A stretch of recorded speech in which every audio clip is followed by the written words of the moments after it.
सुखा सद्धम्मदेशना सुखा संघससामग्गी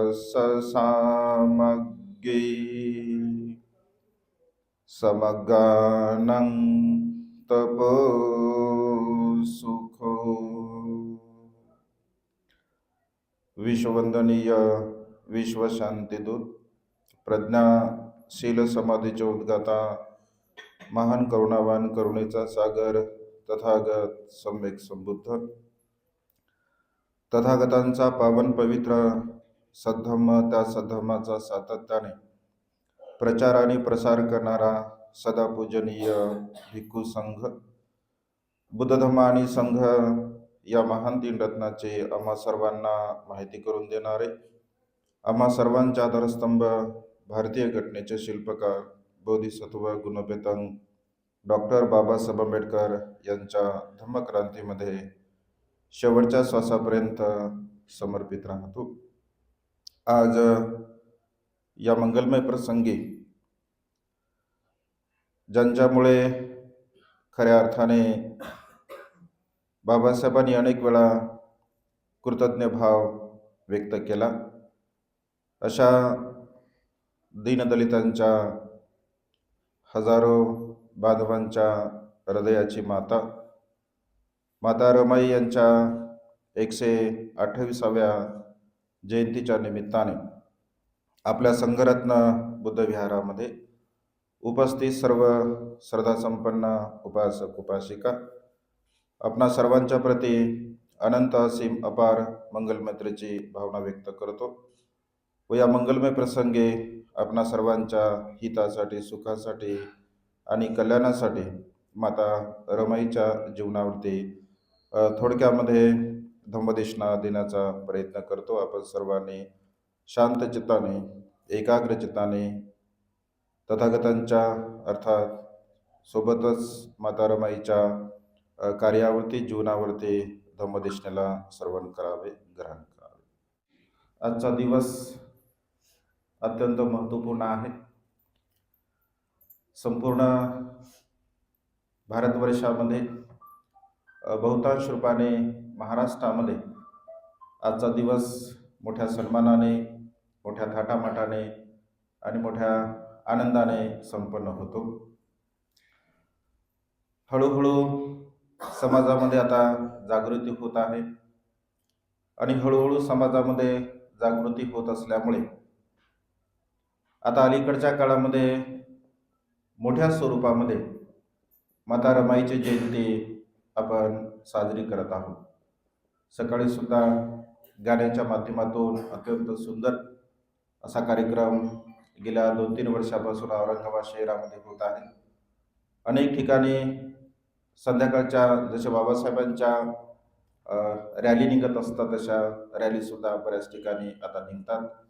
म्हणजे वेगवेगळ्या माध्यमातून माता रमाईचं जयंतीचा उत्सव मोठ्या आनंदाने संपन्न केला जातो। खरं तर रमाईचं जीवनचरित्र जेव्हा जेव्हा आपण ऐकतो वाचतो तर सहज आपल्या मनामध्ये एक करुणेचा भाव म्हणजे उत्पन्न होतो। मनुष्याच्या जीवनामध्ये दुःख यावं तर किती यावं, दुःखाला सुद्धा काही सीमा असावी, दुःखाला सुद्धा काहीतरी आपल्या शब्दामध्ये लाज वाटावी।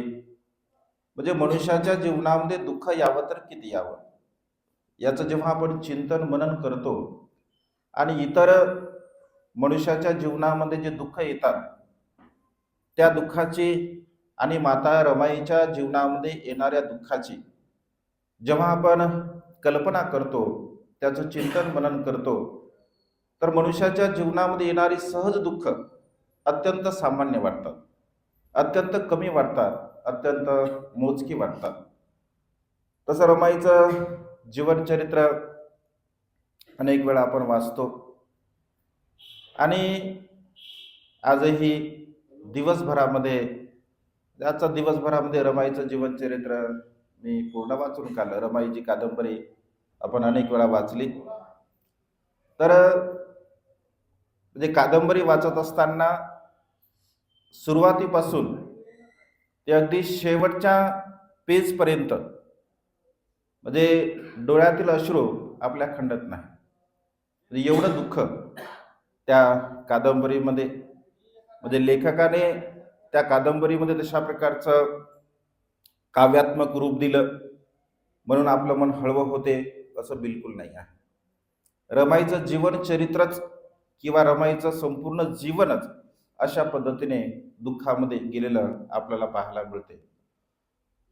दुःखासोबत सोबत काही सुखाचे क्षण सुद्धा माता रमाईच्या जीवनामध्ये आले, पण ते सुखाचे क्षण म्हणजे नसल्यास समान आहे. दुःखाचं जे ओझा आहे किंवा दुःखाचा जो काळ आहे तर तो अधिक काळ दुःखाचा आहे. सुखाचा फार मोजका काळ रमाईच्या जीवनामध्ये आपल्याला पाहायला मिळतो. परंतु रमाई केवळ दुःखी होती, रमाई केवळ देवभोळी होती, रमाई केवळ रडकी होती, रमाई एकदम साधी भोळी होती, असं वेगवेगळ्या प्रकारच्या व्याख्या रमाईच्या संदर्भामध्ये आपण करत असतो. पण त्याच्या पलीकडे सुद्धा रमाईचे काही अंग होते. त्याच्या पलीकडे सुद्धा स्वतः रमाई तशी होती याचं सुद्धा चिंतन मनन आपण करण्याचा प्रयत्न केला पाहिजे. रमाई खंबीर होती, रमाई कर्तृत्ववान होती, रमाईमध्ये व्यवहार चातुर्य होतं, रमाई काटकसरी होती, रमाई तेवढीच धैर्यवान सुद्धा होती, रमाई तेवढीच बलवान सुद्धा होती, रमाई बुद्धिवान सुद्धा होती. एवढंच नव्हे तर रमाईला जी समय सूचकता आहे, जे कधी केव्हा कुठे काय करायला पाहिजे याची जाण सुद्धा होती. रमाई वक्तृत्व कुशल सुद्धा होती, जे रमाईने भाषण सुद्धा केलेली आहे. रमाई संघटन कुशल सुद्धा होती. रमाईने जसं बाबासाहेबांनी जे सत्याग्रह केले त्या सत्याग्रहामध्ये अनेक वेळा रमाईने महिलांना एकत्र करण्याचे सुद्धा कामं केले. असे वेगवेगळ्या गुणांचे पैलू माता रमाईच्या जीवन चरित्रामध्ये आपल्याला पाहायला मिळतात. आणि त्यामुळे रमाई या संसारामध्ये अशा प्रकारचं एक आदर्श व्यक्तिमत्व आहे की प्रत्येक माता भगिनींच्या जीवनामध्ये जर रमाईचा आदर्श जर असेल किंवा रमाईचा आदर्श समोर ठेवून जर आपलं जीवन आपण जगण्याचा जर प्रयत्न केला असेल तर संसारामधली कोणतीही माता भगिनी दुःखपूर्ण जीवन जगू शकत नाही. एवढं महान माता रमाईचं जीवन चरित्र प्रेरणादायी आपल्याला पाहायला मिळते. आणि म्हणून माता रमाईच्या जयंतीच्या निमित्ताने तर आपण एकत्र येतच असतो, परंतु एक स्त्री म्हणून, एक पत्नी म्हणून, एक माता म्हणून, एक सून म्हणून म्हणजे कशा प्रकारच्या भूमिका माता रमाईने निभावलेल्या आहेत. जसं भगवंताने सांगताना असं म्हटलं, एक स्त्री जर शीलवान असेल, गुणवान असेल, सदाचारी असेल, नीतिवान असेल तर ती वेगवेगळ्या प्रकारच्या भूमिका अत्यंत यशस्वीपणे पार पाडू शकते.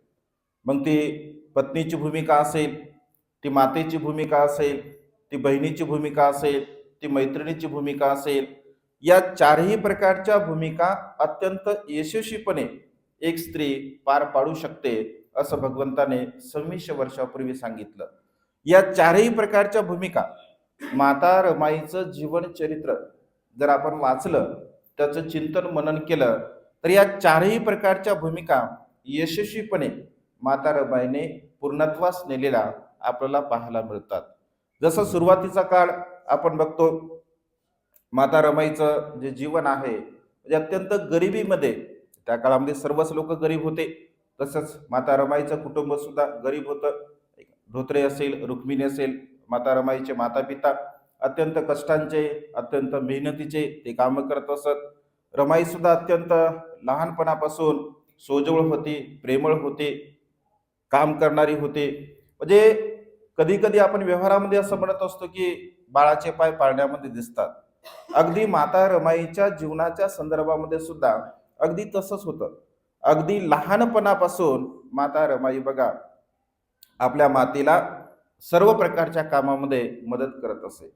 माता सुद्धा रमाईला अत्यंत प्रेमाने म्हणजे माता एका मुलीला कशा प्रकारचे संस्कार देतो किंवा एका मातेने आपल्या मुलीला कशा प्रकारचे संस्कार द्यावे हे माता रमाईच्या जी माता रमाईची माता रुक्मिणी आहे तर यांच्या जीवनचित्रावरून आपल्याला पाहायला मिळते.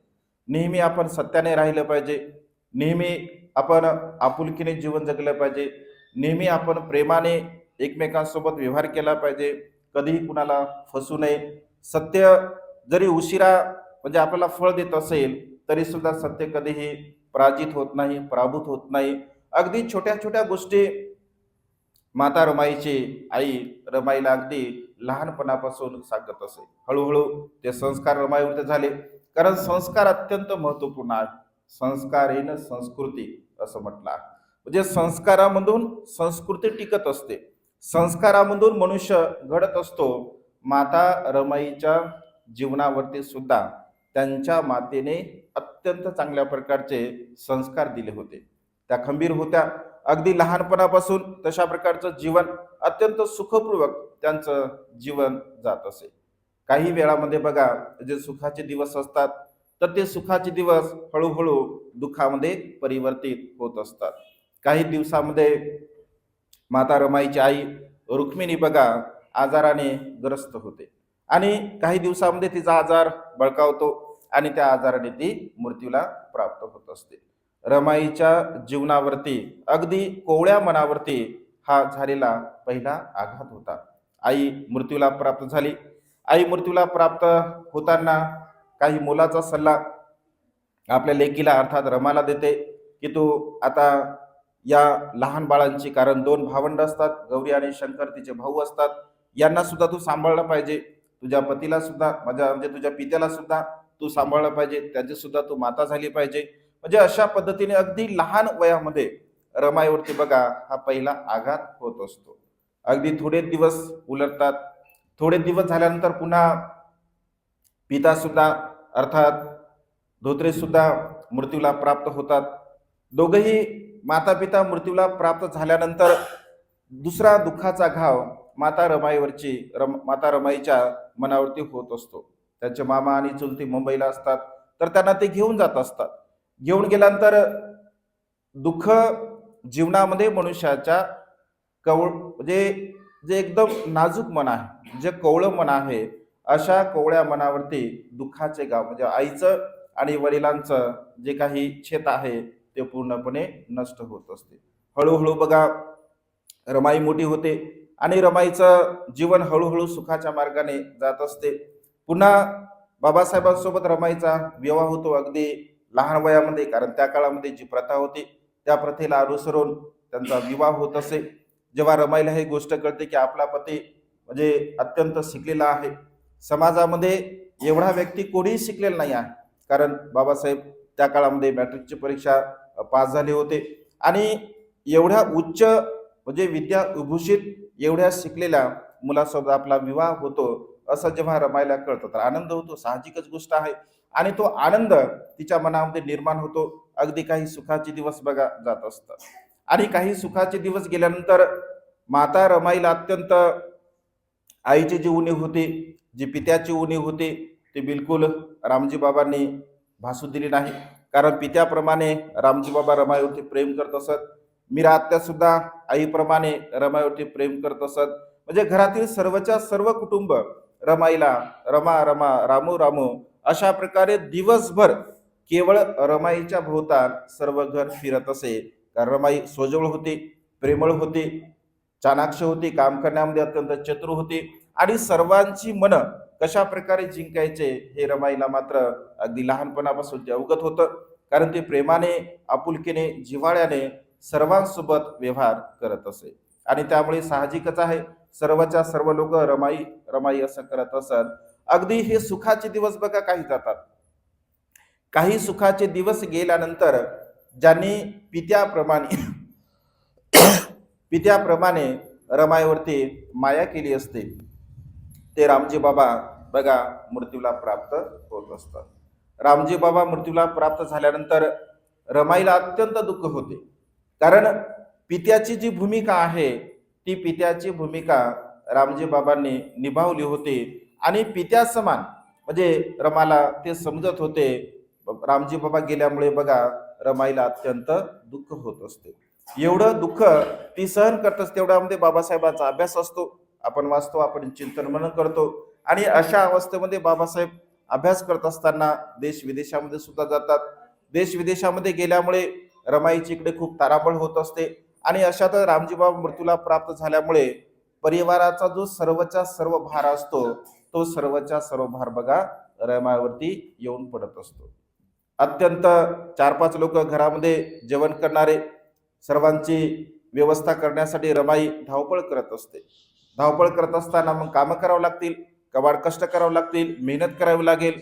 आणि अशा प्रकारे मेहनत करून जर आपण जर काम करायला गेलो तर लोक असं म्हणतील, बघा एवढा मोठा नवरा शिकलेला आहे, पती देश विदेशामध्ये शिकवा आहे आणि पत्नी मात्र अशा प्रकारच्या हलक्या दर्जाची कामं करत आहे, लाकडं वेचण्याची कामं करत आहे, गवऱ्या थापण्याची कामं करत आहेत. तर रमाई बघा सकाळी सकाळी जात असे. सकाळी सकाळी कुणालाही न माहीत होता अगदी सकाळीच लाकडं वेचण्यासाठी माता रमाई जात असे, गवऱ्या थापण्यासाठी माता रमाई जात असे. म्हणजे अशा पद्धतीने बघा आपला स्वतःचा सन्मान सुद्धा राहिला पाहिजे, आपल्या पतीचा सन्मान सुद्धा राहिला पाहिजे, आपला परिवार सुद्धा चालला पाहिजे. अशा पद्धतीने बघा रमाई आपला संसार चालवत असे. कारण बाबासाहेब शिकायला गेले होते, लंडनला शिकायला गेले होते, इंग्लंडला शिकायला गेले होते, म्हणजे वेगवेगळ्या देशामध्ये बाबासाहेब बघा शिकायला गेले होते आणि त्यामुळे सर्वच्या सर्व संसाराचा भार रमाईवरती पडत असे. जेव्हा बाबासाहेब शिकून आले लंडनवरून, शिकून आल्यानंतर काही दिवस बाबासाहेबांनी नोकरी सुद्धा केली. नोकरी केल्यानंतर रमाईला असं वाटलं की आता माझा संसार अत्यंत सुखाचा होणार आहे. अगदी काही दिवस सुखाचे गेल्यानंतर बाबासाहेबांचा जो अपुरा राहिलेला अभ्यास असतो तो अपुरा राहिलेला अभ्यास बाबासाहेब पूर्ण करण्यासाठी लंडनला जात असतात. तेव्हा रमाईला असं वाटायचं की आता काय शिकायचं आहे, एवढं मोठं आपण शिकलो आहे, आता नोकरी लागली आहे, चांगल्या प्रकारची नोकरी करावी, संसारामध्ये राहावं. परंतु रमाईला कुठं माहित होतं की बाबासाहेब एवढ्यावरती थांबणार आहेत आणि बाबासाहेब सुद्धा बघा निघून गेले. जात असताना असं म्हटलं आहे की जेव्हा रमाई बाबासाहेबांना भेटण्यासाठी जाते, सुरुवातीला बाबासाहेब म्हणजे विरोध करतात की तू येऊ नको, अनेक लोक तिथे असतील, पण रमाई हट्ट पुरवते आणि जात असते. तर एवढ्या लोकांमध्ये बघा बाबासाहेब रमाईला न्याहाळतात, बोलतात, रमाई सोबत बोटीवरती चहा वगैरे घेतात आणि पुन्हा इंग्लंडला अभ्यास करण्यासाठी जात असतात. तिकडे अभ्यास करत असताना पुन्हा रमाईची इकडे तारांबळ होत असते. म्हणजे अशा पद्धतीने जेव्हा जेव्हा बाबासाहेब विदेशामध्ये जात होते तेव्हा तेव्हा रमाईने बघा अत्यंत दुःख असं भोगलेलं आहे. जेव्हा बाबासाहेब बॅरिस्टर होऊन येत असतात आणि बॅरिस्टर होऊन येत असताना जेव्हा रमाईला कळते, कारण तेवढ्यामध्ये त्याच्यापूर्वीच बाबासाहेबाला माहित होतं की शिक्षणाचं महत्व, आणि रमाईला बाबासाहेब म्हणतात की रमा तू सुद्धा शिकलं पाहिजे. रमाई म्हणते मी काय करू शिकून, तुम्ही एवढं शिकत आहात, एवढ्या मोठ्या डिग्र्या घेत आहात, म्हणजे एवढं मोठं तुम्ही शिकत आहात तर खूप मोठी गोष्ट आहे, मला शिकून काय करायचं आहे. तेव्हा बाबासाहेब समजून सांगतात की शिक्षण हे अत्यंत महत्वपूर्ण आहे. घरातील स्त्री जर शिकली तर ती संस्कारित होत असते आणि तू सुद्धा शिकलं पाहिजे. मग उदाहरण देतात महात्मा फुल्यांचं की महात्मा फुलेंनी सुद्धा आपल्या पत्नीला शिकवलं आणि सावित्री शिकली, शिक्षिका झाली, अध्यापिका झाली, मुख्याध्यापिका झाली. म्हणजे अशा पद्धतीने इतिहास सांगतात, ते आपले आदर्श आहेत. रमाईला सुद्धा असं वाटतं की आपण सुद्धा शिकलं पाहिजे आणि रमाई म्हणते ठीक आहे मी सुद्धा शिकेल, पण एक मात्र अट आहे, जर तुम्ही मला शिकवसाल तर मी शिकेल. बाबासाहेबांना कुठे वेळ होता, पण तरी सुद्धा शिक्षणाचं महत्व बाबासाहेब जाणून होते आणि त्यामुळे बाबासाहेबांनी जसा त्यांना वेळ मिळेल तशा पद्धतीने रमाईला बघा त्यांनी शिकवलं. रमाई वाचायला शिकली, लिहायला शिकली. जेव्हा बाबासाहेब इंग्लंडला गेले आणि इंग्लंडवरून जेव्हा बाबासाहेबांनी रमाईला पत्र पाठवलं आणि पत्र जेव्हा रमाईने वाचलं तर आपण प्रत्यक्ष आपल्या पतीसोबत बोलत आहोत याचा आनंद मात्र रमाईला गगनामध्ये मावेनासा झाला आणि तेव्हा रमाईला असं समजलं की शिक्षणाचं किती महत्व आहे. तेव्हा तिने सुद्धा आपल्या पतीला म्हणजे पत्र पाठवलं. म्हणजे अशा प्रकारे पत्रांचा जो व्यवहार आहे, पत्रव्यवहार आहे, आपल्या ज्या काही भावना आहे, जे काही सुख दुःख आहे, संसारातील सुख दुःख आहे, हे सर्वच्या सर्व बघा रमाईने पत्राच्या द्वारा बाबासाहेबांना कळवलं होतं.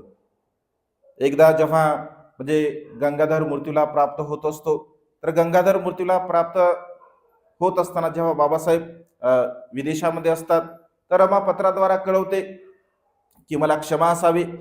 तुमचा पुत्र जो गंगाधर आहे, हा गंगाधर आजाराने मृत्यूला प्राप्त झाला.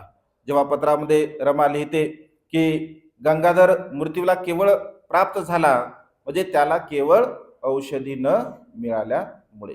कारण डॉक्टरची पहिली देण्याची फी होती. अनेक वेळा डॉक्टरकडून आपण औषधी घेतली आणि अनेक वेळा डॉक्टरकडून औषधी घेतली आहे, परंतु ती औषधी देण्यासाठी पुन्हा मात्र पैसे आपल्याकडे नव्हते आणि त्यामुळे डॉक्टरने ती औषधे आपल्याला दिलेली नाही आहे. त्यामुळे बघा गंगाधर मृत्यूला प्राप्त झाला. अगदी राजरत्न सुद्धा मृत्यूला प्राप्त झाला. बाबासाहेबांच्या मांडीवरती बघा राजरत्न मृत्यूला प्राप्त झाला. बाबासाहेब म्हणतात की हा माझा मुलगा अत्यंत राजबिंडा होता, याला मी खूप शिकवणार होतो, याला खूप मी मोठं बनवणार होतो, परंतु काळाने मात्र त्याच्यावरती घाव घातला आणि राजरत्न बघा सुद्धा मृत्यूला म्हणजे प्राप्त झाला.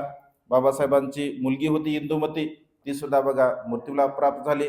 रमेश मृत्यूला प्राप्त झाला, गंगाधर मृत्यूला प्राप्त झाला, राजरत्न मृत्यूला प्राप्त झाला, इंदुमती म्हणजे 4 मुलं बघा बाबासाहेबांचे मृत्यूला प्राप्त झाले. म्हणजे रमाईच्या जीवनामध्ये हे जे दुःख आहे, माता पित्याचं दुःख आहे, सासऱ्यांचं दुःख आहे, मुलांचं दुःख आहे, म्हणजे एवढं दुःख मनुष्याच्या जीवनामध्ये म्हणजे एक दुःख सरते न दुसरं दुःख म्हणजे उत्पन्न होत असते. एका दुःखाची सहर म्हणजे एका दुःखाचं हळूहळू ते निव्हाळत असते की लगेच दुसरं दुःख बघा निर्माण होत असते. म्हणजे अशा पद्धतीने बघा असंख्य दुःख माता रमाईच्या जीवनामध्ये आलेले आहे. कारण रमाईच्या जीवनामध्ये सुखाचे क्षण सुद्धा आहेत असं नाही आहे, परंतु दुःख मात्र अनेक वेळा अनेक म्हणजे पाठोपाठ दुःखाने बघा रमाईचा पाठलाग केल्यासारखं आपल्याला पाहायला मिळत असते. आणि त्यामुळे बाबासाहेब जेव्हा लंडनहून येत असतात, जे स्वतःसाठी न जगणे, केवळ आपल्या पतीसाठी जगणे हा रमाईचा तो म्हणजे रमाईने ध्यास धरला होता. केवळ आपण आता स्वतःसाठी जगायचं नाही. कधी कधी रमाईच्या आणि बाबासाहेबांचे वाद सुद्धा होत असत की आपण जे काही जीवन जगत आहोत, तर आपल्यासाठी जीवन न जगता आपण आपल्या पतीसाठी केवळ जीवन जगायचं आहे. कारण संसार आहे, शेवटी संसारामध्ये बघा अनेक प्रकारच्या गोष्टी घडत असतात. रमाईमध्ये सुद्धा बाबासाहेबांमध्ये सुद्धा वेगवेगळ्या प्रकारचे वाद होत असत केवळ संसारासाठी. पण रमाईने समजून घेतलं की बाबासाहेबांचं जे जीवन आहे किंवा आपला जो पती आहे तो एका वेगळ्या दिशेने वाटचाल करत आहे, वेगळ्या वेगळ्या दिशेने त्यांचं जीवन आहे, आपलं संसारिक जीवन आहे. आणि आपलं संसारिक जीवन असल्यामुळे आपण मात्र त्यांना कुठल्याही प्रकारचा अडथळा निर्माण करू शकत नाही. साहजिक आहे, कारण बाबासाहेबांना एवढा वाचण्याचा छंद होता की दिवस दिवस रात्र रात्र बाबासाहेब बघा वाचन करत असत, चिंतन करत असत, मनन करत असत. कारण बाबासाहेब असं म्हणायचे की आपल्याला ही जी संधी प्राप्त झालेली आहे, आपला शिक्षणाची जी संधी प्राप्त झालेली आहे, आपल्याला जे शिकायला मिळत आहे, या शिक्षणाच्या द्वारा आपल्या समाजाची उन्नती आपल्याला करायची आहे. समाज जो रंजलेला आहे, गांजलेला आहे, जो दुःखामध्ये कष्टामध्ये जो जीवन जगत आहे, या सर्व प्रकारच्या समाजाला आपल्याला वर काढायचं आहे असं बाबासाहेब बघा रमाईला समजून सांगत असत. रमाईला समजून सांगत असताना रमाई तशी हुशारच होती, बुद्धिवान होती, ज्ञानी होते. आणि रमाईने ठरवून घेतलं की आता याच्यानंतर आपण आपल्या पतीला कुठल्याही प्रकारचा त्रास द्यायचा नाही. आपलं क्षेत्र वेगळं आणि त्यांचं क्षेत्र वेगळं, म्हणजे अशा पद्धतीने 2 खोल्यांचा जो संसार होता, एका खोलीमध्ये ज्ञानप्रकाश अभ्यास करत असे, बाबासाहेब अभ्यास करत असे आणि दुसऱ्या खोलीमध्ये रमाई संसार करत असे बघा. म्हणजे अशा पद्धतीने रमाईचं जीवन चरित्र जेव्हा जेव्हा आपण वाचन करत असतो, चिंतन करत असतो, मनन करत असतो, तर रमाईच्या जीवनामध्ये असंख्य असे दुःख आपल्याला पाहायला बघा मिळत असतात. बाबासाहेब जेव्हा बॅरिस्टर होऊन येतात आणि बॅरिस्टर होऊन येत असताना जेव्हा रमाईला कळतं की आपले पती आलेले आहेत, आपले पती येणार आहेत, लोकांना सुद्धा आनंद होतो की समाजामध्ये एवढा मोठा बॅरिस्टर व्यक्ती केवळ एकमेव बाबासाहेब होते त्या काळामध्ये आपल्या समाजामध्ये, आणि एवढा मोठा व्यक्ती आता येत आहेत. लोकांना बघा असं वाटतं की बाबासाहेबांचा आपण सन्मान केला पाहिजे, स्वागत केलं पाहिजे. सर्वच्या सर्व लोक बाबासाहेबांना भेटण्यासाठी जात असतात. रमाईला सुद्धा असं वाटते की आपण सुद्धा आपल्या पतीची भेट घेतली पाहिजे. जेव्हा बाबासाहेबांसाठी जेव्हा बाळारामांना म्हणजे नोकरी लागत असते, तर बाळारामांना म्हणजे बाबासाहेबांच्या भावांना तर ते थोडे आणि विशेष रूपाने बाबासाहेब जेव्हा येत आहेत असं त्यांना कळतं, तर सर्वांना ते कपडे घेतात. त्यांना असं वाटतं की आपल्यासाठी उत्सवाचा दिवस आहे, आनंदाचा दिवस आहे. तर रमाईला सुद्धा बघा साडीसाठी ते पैसे देत असतात. साडीसाठी पैसे दिल्यानंतर रमाईकडे केवळ एक साडी असते आणि त्यामुळे तिला असं वाटतं की आपल्यासाठी काय करायचं आहे, आपलं जीवन आपल्याला कुठे जायचं आहे, आपण तर घरातच राहणार आहे. बघा स्वतःसाठी साडी नसताना सुद्धा रमाई बघा बाबासाहेबांसाठी दोन धोतर जोडी घेत असते, बाबासाहेबांना भोजनासाठी नवीन ताट घेते, पाट घेते. म्हणजे स्वतःसाठी बिलकुल रमाईचं जीवन नसतं. आणि जेव्हा बाबासाहेब येतात, तर बाबासाहेब येत असताना मग बाबासाहेबांना तर आपण भेटायचं आहे, परंतु आपल्याकडे चांगल्या प्रकारची साडी सुद्धा घालण्यासाठी नाही. आणि अशा साडीमध्ये जर आपण गेलो तर आपला सुद्धा अपमान होईल, आपल्या पतीचा सुद्धा अपमान होईल. असा विचार करत असताना असं म्हटलं आहे की शाहू महाराजांनी बघा बाबासाहेबांचा सत्कार केला होता, सन्मान केला होता आणि एक जरीचा फेटा बाबासाहेबांना त्याने भेट म्हणून दिला होता. जेव्हा हा जरीचा फेटा म्हणजे तिला समजतं, तिला आठवतं की बाबासाहेबांना जरीचा फेटा दिला होता. जेव्हा ती आपल्या सामानामध्ये बघते तर तो जरीचा फेटा असतो. असं म्हटलं आहे बघा, साहित्यामध्ये असा उल्लेख आहे की माता रमाई बाबासाहेबांना भेटण्यासाठी तो जरीचा फटका घालून जात असते. एवढ्या लोकांमध्ये, हजारो लोकांमध्ये ती तर ओळखू येत नाही, इतर लोकांना सुद्धा ओळखू येत नाही, कारण तशा पद्धतीने तिने पेहराव केलेला असतो. परंतु बाबासाहेब जेव्हा हजारो लोकांमध्ये पाहतात, तर रमाईची दृष्टी आणि बाबासाहेबांची दृष्टी बघा एक होत असते. बाबासाहेबांच्या मनामध्ये असंख्य वादळ म्हणजे निर्माण होत असतात. वेगवेगळ्या प्रकारच्या विचारांचं वादळ त्यांच्या मनामध्ये निर्माण होत असते. पण त्या क्षणी बाबासाहेब काही बोलू शकत नव्हते. त्या क्षणी आपल्या ज्या भावना आहे त्या भावना सुद्धा ते व्यक्त करू शकत नव्हते. जेव्हा सन्मान झाला, बाबासाहेब जेव्हा घरी येतात आणि घरी आल्यानंतर असं म्हटलं आहे की घराचं दार बंद करतात आणि लहान लेकरासारखे बाबासाहेब बघा ढसाढसा रडत असतात. कारण बाबासाहेब असं म्हणतात की रामो, मी तुला कुठल्याही प्रकारचं सुख देऊ शकलो नाही आहे, कारण संसारिक जे काही सुख आहे ते संसारिक सुख बघा रमाईच्या जीवनामध्ये बाबासाहेब अनेक वेळा अशा प्रकारची खंत व्यक्त केली होती की मी तुला ते कुठल्याही प्रकारचं सुख देऊ शकलो नाही. म्हणजे इतर ज्या संसारिक स्त्रिया असतात त्या इतर संसारिक स्त्रिया रमाई पत्रामध्ये एकदा कळते सुद्धा की अन्य बाया असं म्हणतात बघा, बॅरिस्टरची पत्नी आहे, बॅरिस्टरच्या पत्नीला साधं घालण्यासाठी लुगडं सुद्धा नाही आहे, बॅरिस्टरच्या पत्नीच्या अंगावरती साधा एक दागिना सुद्धा नाही आहे, बॅरिस्टरची पत्नी अनेक ठिकाणी वेगवेगळ्या प्रकारचे कामं सुद्धा करत आहे. अशा पद्धतीने वेगवेगळ्या प्रकारच्या स्त्रिया मला टोमणे देतात, मला बोलतात, असं रमाई बघा बाबासाहेबांना पत्राच्या द्वारा कळवत असते. बाबासाहेब समजत की रामो, हे जे दुःख आहे हे दुःख कायमस्वरूपी आपल्या जीवनामध्ये राहणार नाही आहे. हे दुःख सुद्धा नष्ट होईल, आपल्या जीवनामध्ये सुखाचे क्षण सुद्धा निर्माण होतील, असं पुन्हा पुन्हा बाबासाहेब रमाईला समजून सांगायचे. आणि रमाईला सुद्धा संसारामध्ये हे जे काही सुख आहे किंवा इतर ज्याप्रमाणे स्त्रिया जीवन जगतात त्या सुखाशी आणि इतर स्त्रियांच्या सुखाशी रमाई कधीही तुलना करत नसे. केवळ आपण आपल्या पतीसाठी जीवन जगत आहोत, केवळ आपलं जे जीवन आहे हे सर्वच्या सर्व जीवन आपलं आपल्या पतीसाठीच आहे, अशा प्रकारची भावना बघा रमाईच्या मनामध्ये नेहमी येत असे. रमाई नेहमी उपवास तपास करत असे, कारण तिला असं वाटायचं की माझ्या पतीला म्हणजे आयुष्य लाभलं पाहिजे.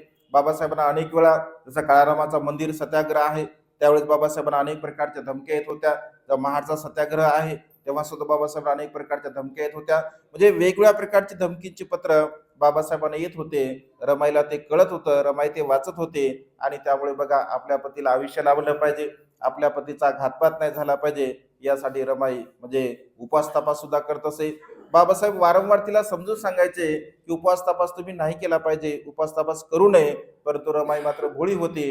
ती पुन्हा पुन्हा बाबासाहेबांना सांगायची की हे माझं क्षेत्र आहे, कारण धार्मिक वृत्तीची रमाई होती, भोळी रमाई होती. ती धार्मिक वृत्तीची असल्या कारणाने तशा प्रकारे बघा तिच्या मनामध्ये तो भाव होता. बाबासाहेब सुद्धा तिला सांगायचे, परंतु रमाई मात्र ती गोष्ट ऐकत नव्हती. अशा पद्धतीने याचा परिणाम असा झाला, एक तर भोजन नसायचं, कारण बाबासाहेब जेव्हा विदेशामध्ये गेले तर असं म्हटलं आहे की 3-4 भाकरी त्यांच्या घरामध्ये असायच्या. एक यशवंतासाठी दिली जात असायची, एक बाळारामांना दिली जात असायची, एक मिरात्यांना दिले जात असायचे आणि एका भाकरीचे मात्र 4 तुकडे केले जात असायचे. गौरीला दिलं जायचं, शंकरला दिलं जायचं, रमाई खात असे. म्हणजे अशा पद्धतीने बाळरामाची पत्नी खात असे. अशा पद्धतीने थोडं थोडं कधी पोटभर खायला मिळत असे, कधी खायला मिळत नसे. अशा अवस्थेमध्ये उपवास तपास, त्यामुळे रमाईचं मन बघा आतून आणि शरीर सुद्धा हळूहळू हळूहळू खचून जाऊ लागलं. जेव्हा बाबासाहेब येतात, रमाईची तब्येत हळूहळू हळूहळू बिघडत राहत असते. बाबासाहेबांना सुद्धा कळतं की रमाई म्हणजे खूप तिची तब्येत खराब आहे. बाबासाहेब वारंवार सांगतात की रमाई, जशी तू माझी काळजी घेत आहे, अगदी तशीच तू स्वतःची सुद्धा काळजी घेतली पाहिजे. परंतु रमाई मात्र अत्यंत अशा प्रकारची काळजी करत असल्यामुळे हळूहळू रमाईचं जे मन आहे आणि शरीर आहे ते खचून जाऊ लागलं. बाबासाहेबांच्या लक्षामध्ये ही गोष्ट आली. तेव्हा बाबासाहेब जेव्हा सोलापूरला जातात, तर सोलापूरला गेल्यानंतर बावी नावाचं गाव आहे. आता आम्ही जेव्हा धम्म दौऱ्याला गेलो होतो, तर ते बावीला बाबासाहेब एका शेतामध्ये बघा काही दिवसापर्यंत राहिले होते. म्हणजे रमाई बिमार असल्या कारणाने थोडं वातावरण पालट व्हावं, वातावरण थोडंसं चेंज व्हावं आणि ते वातावरण चेंज झाल्यामुळे रमाईच्या मनाला सुद्धा प्रसन्नता वाटावी, या दृष्टिकोनातून बावी या गावी बाबासाहेब काही दिवसापर्यंत रमाई सोबत राहिले होते. तिथूनच बघा जवळच पंढरपूर आहे. जेव्हा रमाईला समजलं अगदी 25-30 किलोमीटर त्या बावी गावावरून पंढरपूर आहे, तर रमाईला असं वाटलं की जवळ पंढरपूर आहे, आपण एवढ्या जवळ आलो तर आपण पंढरपूरला सुद्धा गेलं पाहिजे. हे सहजतेने बाबासाहेबांना हा शब्द टाकला की मला सुद्धा पंढरपूरला जायचं आहे. बाबासाहेब असं म्हणाले की तो पंढरपूर आपल्यासारख्या लोकांना, तिथला जो पांडुरंग आहे तो आपल्यासारख्या लोकांना दर्शन देत नाही. अनेक वर्षापर्यंत चोखामेळा असं म्हणतात की तो दर्शनासाठी गेला, त्याला सुद्धा दर्शन नाही मिळालं. बाबासाहेब असं म्हणाले की रामो, जिथे आपल्याला आतमध्ये घेतल्या जात नाही, जिथे आपल्याला दर्शन दिलं जात नाही, तिथे आपण का गेलं पाहिजे, कशासाठी गेलं पाहिजे? आपण नव्याने बघा पंढरपूर निर्माण करू, असं बाबासाहेबांचं बघा वचन होतं. म्हणजे रमाईवरती बाबासाहेबांचं खूप प्रेम होतं. परंतु येणाऱ्या काळातले जे काही धोके असतात, कारण बाबासाहेब बोधिसत्व होते आणि बोधिसत्व असल्या कारणाने येणाऱ्या काळामध्ये उत्पन्न होणारे जे धोके असतात ते बोधिसत्व जाणत असतात. म्हणजे बघा, आपण चिंतन जेव्हा करतो, साहित्याचं वाचन करतो, एका बाजूने बाबासाहेब असं म्हणतात की मला जर आयुष्य लाभलं तर पंढरपूरचा विठ्ठल बुद्ध आहे हे मी सिद्ध करून दाखवतो. बाबासाहेबांचे वचन आहे की मला जर आयुष्य लाभलं तर पंढरपूरचा विठ्ठल हा बुद्धच आहे हे मी सिद्ध करून दाखवतो. परंतु दुसऱ्या बाजूने मात्र रमाईला बाबासाहेब तिथे घेऊन जात नाही. कारण बाबासाहेब असं म्हणतात की तो आपल्याला दर्शन तिथे दिला जात नाही, तिथे आतमध्ये आपल्याला येऊ देत नाही. बरं, जर समजून घ्या, रमाई जर पंढरपूरला गेली असती तर काय झालं असतं? म्हणजे पंढरीला वारकरी कमी ऐक ना, वारकरी कमी गेले असते पंढरीला आणि आपले लोक जास्त गेले असते. आता नव्यानं सुरू झालं तसं, ज्ञानज्योती बंदीचे सुरू केलं त्यांनी. म्हणजे पंढरपूरला जातात आणि बुद्ध आहेतच, ते सत्यच आहे, तो काही विषय नाही आहे. परंतु वर्तमान काळामध्ये जी परिस्थिती आहे ती परिस्थिती मात्र तशा प्रकारची नाही आहे. म्हणजे आज तुमचं बुद्ध घ्या, तुमचं आहे, तरी सुद्धा तुमचं ते सिद्ध होत नाही आहे. आता पंढरपूरवर तर सर्व त्याचाच अधिकार आहे, तर ते कसं काय शक्य आहे? म्हणजे आपण कितीही जरी प्रयत्न केले तरी ते शक्य होणारी गोष्ट नाही आहे, कारण तो विषय फार वेगळा आहे. आणि म्हणजे बाबासाहेब हे जाणत होते. तसं जर विचार केला, तसं चिंतन जर केलं, इतिहासाचं जर आपण वाचन केलं, तर जेवढे काही ऐतिहासिक स्थळ आहे ते सर्वच्या सर्व बुद्धांचे आहे. तिरुपती बालाजीचं मंदिर सुद्धा, तिथं सुद्धा बुद्धांचे अवशेष आहे. आमच्या तिकडे हिंगोलीला औंढा नागनाथ आहे, तुम्ही ऐकलं असेल, तिथे सुद्धा बुद्धांच्या मूर्त्या वर याच्यावरती आपल्याला पाहायला मिळतात. पंढरपूरचा सुद्धा आहे, बुद्धांचा आहे. केरळमध्ये आहे, तिथे सुद्धा बुद्धांच्या मूर्त्या आहे. इथे आपलं परळी वैजनाथला जर तुम्ही बघितलं तर वरच्या टोकाला छताला सुद्धा बुद्धांच्या 4 मूर्त्या आहे. म्हणजे जिथे जिथे ऐतिहासिक जे जे विहार आहे, मंदिर आहे, तर ते बुद्धा काळात ते सर्व विहार होते. म्हणजे जे पुरातन आहे ते सर्वच्या सर्व, पण आपण ते आता आपले आहे असं म्हणू शकत नाही, कारण त्याने त्याच्यावर ताबा मिळवला आहे. म्हणजे बोधिसत्वांच्या मनामध्ये ह्या सर्व गोष्टी जाणून असतात आणि त्यामुळे बघा रमाईला बाबासाहेब घेऊन गेले नाही. दुसरा एक प्रसंग रमाईचा आहे. धारावडला सुद्धा काही काळापर्यंत रमाई गेल्या होत्या. आता सांगताना रगडे साहेबांनी सांगितलं बघा तो मुद्दा. तिथे सुद्धा रमाई जेव्हा गेली, बाबासाहेब तेव्हा सुद्धा रमाई सोबत नव्हते, विदेशामध्ये गेले होते. आणि तिथे जे काही बाबासाहेबांचे सहकारी असतात, तर त्यांना ते सांगतात की रमाईची तब्येत बरी नाही आहे. तर रमाईला वराळे गुरुजी असतात, तर त्यांना सांगतात की रमाईला तू थोडं घेऊन जा तिकडे, रमाईला थोडी हवा पालट होईल. आणि तिथे जेव्हा हॉस्टेल असते मुलांचं, तर असं म्हटलं आहे बघा, म्हणजे रमाईमध्ये किती करुणा होती, किती मैत्री होती, किती दया होती बघा. म्हणजे स्वतःची तब्येत तर रमाईची बरी नव्हती. जेव्हा मुलं 2-3 दिवस रमाई पाहते, तर मुलं खेळत असतात, बोलत असतात, पण 2 दिवसापासून मुलांचा आवाज येत नाही, खेळण्याचा आवाज येत नाही, बोलण्याचा आवाज येत नाही. तेव्हा रमाई वराळे गुरुजींना म्हणते की मुलं कुठे गेल्या, मुली इथे नाही आहेत का? तर ते सांगतात की मुलं इथेच आहे, परंतु 2 दिवसापासून ते उपाशी आहे. सर्वच्या सर्व खानावळीमधील जे काही अन्न आहे ते पूर्णपणे संपलेलं आहे. माझ्याकडे बिलकुल पैसा नाही आहे. आणि पूर्वीची जी काही उधारी होती ती वाण्याकडे उधारी असल्यामुळे त्याने पुन्हा सामान देण्यासाठी सक्त मनाई केली आहे. तेव्हा रमाई आपल्या हातातील सोन्याच्या बांगड्या काढून देते असं म्हटलं आहे. त्यांना सांगते, ह्या बांगड्या तुम्ही घेऊन जा, ह्या ठेवा कुठेतरी, पैसे घ्या, जेव्हा माझे साहेब येतील तेव्हा ते सोडून घेतील. आणि त्या दिवशी असं म्हटलं की रमाईने स्वतःच्या हस्ते बघा त्या मुलांना स्वयंपाक म्हणजे करून घातलेला आहे. म्हणजे रमाईमध्ये असणार जी करुणा भाव आहे, जो मैत्री भाव आहे, जे मातृत्व आहे, ते मातृत्व बघा आपल्याला पाहायला मिळते. जेव्हा एक प्रसंग रमाई किती म्हणजे खंबीर मनाची होती, चिंतनशील होती. एकदा अशाच पद्धतीने शेजारी जेव्हा एक स्त्री आपल्या म्हणजे एक व्यक्ती आपल्या पत्नीला मारत असतो, तो दारू पिऊन येत असतो. आणि दारू पिऊन येत असल्यामुळे तो नेहमी तिला रोज रोज मारत असतो. रमाई जेव्हा ही गोष्ट पाहते, ही पाहत असताना बाबासाहेबांना असं म्हणते, तुम्ही जे सामाजिक काम करत आहात, तुम्ही जी सामाजिक चळवळ करत आहात, तर अशा प्रकारच्या लोकांना रोखण्यासाठी तुम्ही काही सामाजिक चळवळ करत नाही का? मग बाबासाहेब रमाईला काय केलं पाहिजे? तर रमाई म्हणते, अशा प्रकारच्या व्यक्तींना घरामध्ये घेतलं नाही पाहिजे. मग समजून घ्या, भाऊ पिऊन येत असेल किंवा वडील पिऊन येत असतील, मग त्यांना काय केलं पाहिजे? त्यांना सुद्धा घरामध्ये घेतलं नाही पाहिजे. म्हणजे रमाई अशा पद्धतीने सुद्धा चिंतन करत असे समाजाचं, की समाजामध्ये अशा प्रकारच्या उत्पन्न होणाऱ्या ज्या प्रवृत्ती आहे याला सुद्धा रोख दिला पाहिजे. जेव्हा बाबासाहेबांनी महाडचा सत्याग्रह केला, तेव्हा रमाईने वेगवेगळ्या प्रकारच्या म्हणजे मोहल्ल्यामध्ये जाऊन स्त्रियांना एकत्र केलं होतं. हजारो लोकांना तिने एकत्र करून त्या चळवळीमध्ये बघा सामील करून घेतलं होतं. रमाईची इच्छा होती महाड सत्याग्रहाला येण्याची, बाबासाहेबांना ती बोलून दाखवत असे, परंतु बाबासाहेबांसारखी परिस्थिती फार वेगळी आहे, भिन्न आहे. तुझी तब्येत बरी नाही आहे आणि त्यामुळे मी तुला काही घेऊन जाऊ शकत नाही. रमाईला असं वाटलं की बाबासाहेब तर असे म्हणतात, पण आपण गेलं पाहिजे.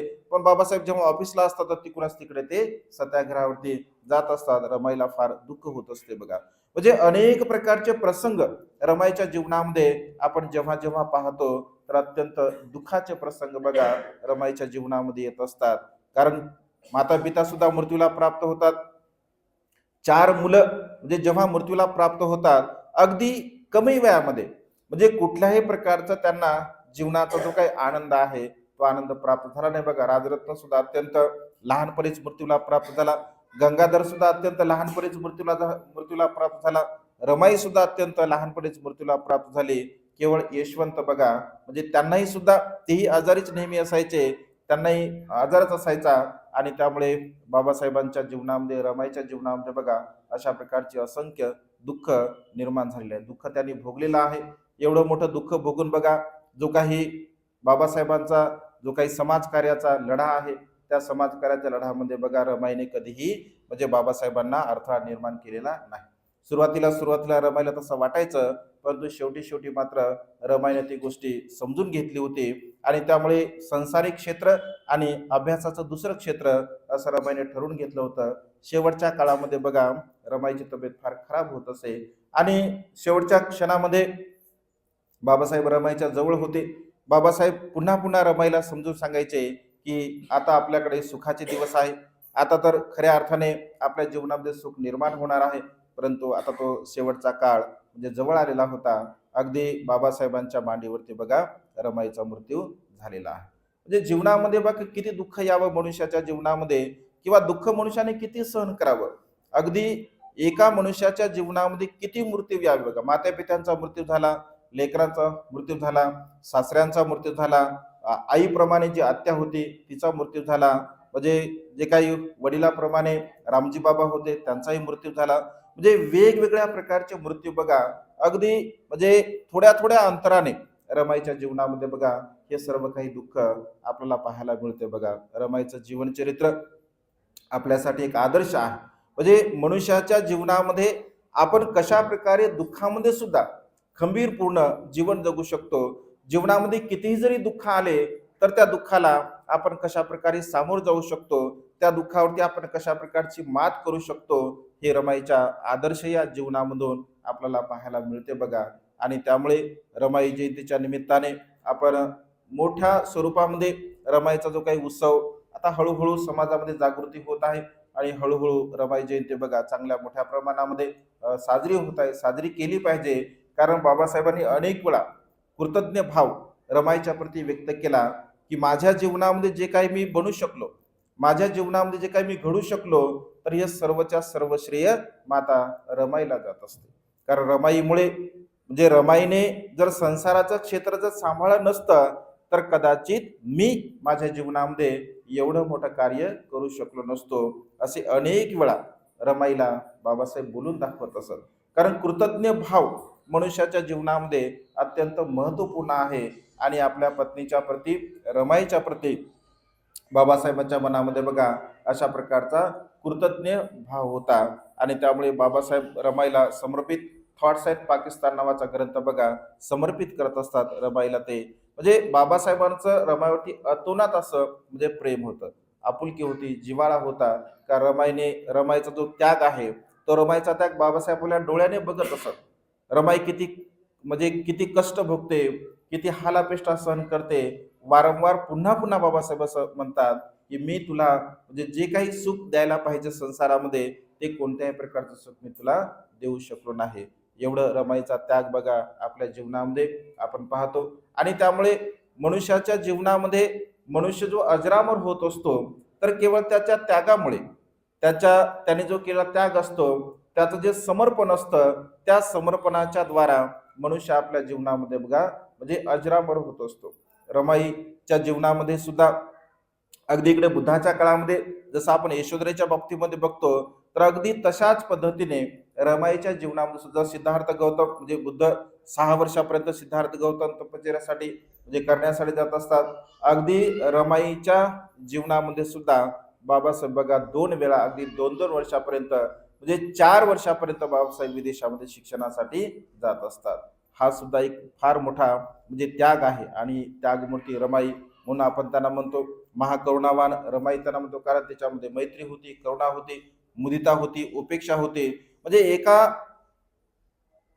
एक जी स्त्री आहे त्या स्त्रीमध्ये किती सद्गुण असावे, त्या स्त्रीमध्ये किती चांगले गुण असावे याचं उत्तम उदाहरण जर आपल्याला घ्यायचं असेल तर ते म्हणजे माता रमाई आहे. आणि त्यामुळे माता रमाईचा आदर्श आपल्या जीवनामध्ये आपण घेतला पाहिजे. संसारामध्ये भगवंताने सांगितलेल्या ज्या काही भूमिका आहे आपला संसार साजरा करण्यासाठी, आपल्या परिवाराला सांभाळण्यासाठी, या सर्व प्रकारच्या भूमिका रमाईच्या जीवनामध्ये आपल्याला पाहायला मिळतात. आणि त्यामुळे आज या मंगलमय प्रसंगी माता रमाईचा आदर्श नेहमीच आपल्या जीवनामध्ये आपण घेतला पाहिजे. रमाईचा हा जो त्याग आहे हा त्याग नेहमी आपल्या जीवनामध्ये आपल्याला प्रेरणा देणारा ठरला पाहिजे.